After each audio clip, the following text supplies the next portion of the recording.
made up the whole story about Connie being depressed and how she needed you? Did he? No, you didn't used to lie to me. I said I was sorry. Was the idea of having dinner with me so awful? Enough about the dinner, John.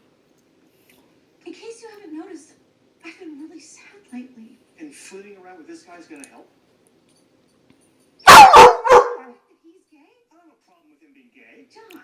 I had guys on my team. They were gay. They didn't rub it in your Really? So as long as he pretended he wasn't gay. You want this? Well, he's not going to do that. And I am tired of pretending that I'm happy. You want this? This is what you want.